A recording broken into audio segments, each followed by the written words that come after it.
In today's video we're on a side quest, and the subject of today's video is an Audi Q5 8R. To be more specific, we're talking about this SUV. It's a little bit different than what we normally do, but this specific car has one big issue, and that is rust on the rear subframe. So I guess first things first, we're gonna jack up the car.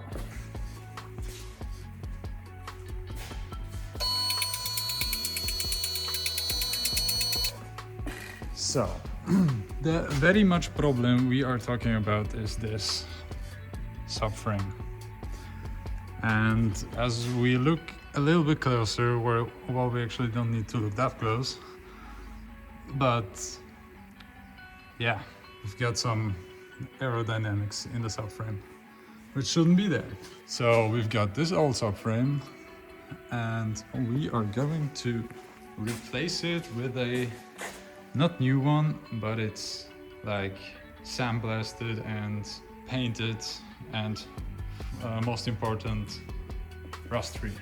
So my biggest question now, as I've never done this before, might be what would be the best way to get it out? I'm thinking of putting it out as a whole with like all the stuff attached to it, and that would require to remove the exhaust, to remove the drive shaft, and then I guess you could say we can drop it.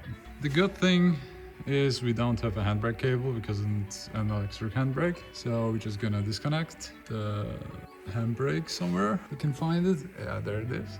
Like this thing back there, and then we'll see. I think the easiest way to start is, I guess, taking the wheel off and the center caps.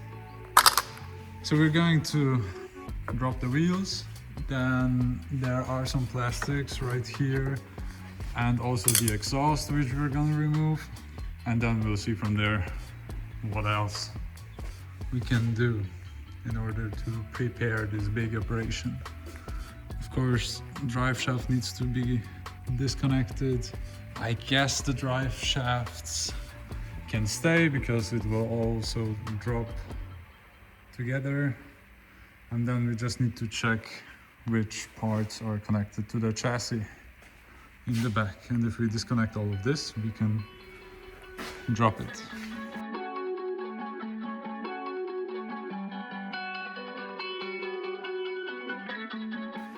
Okay, so the exhaust is off, the plastics are off, so now you can see the mounting points, or the rear mounting points of the subframe here as well.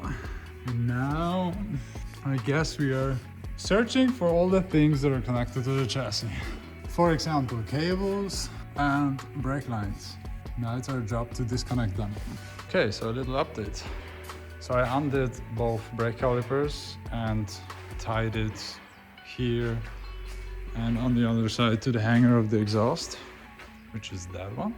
So before I undid the brake calipers, I reset them into service mode with Kali or any other OBD software. Also, I undid both the cables, of course, for the brake caliper and for the ABS, and also removed the shock absorber, which is connected to two bolts up here, one bolt down here.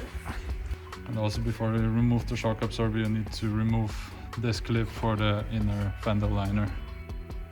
All right, looks like we had success. So I had to undo these plastics here because they would have get caught by the arm, but otherwise, good. And the next step, which will be in the next video, will be to replace this one with that one. So thank you for watching. I'll wrap this up. Leave a like, comment, subscribe to the channel. Thank you very much. See you next time.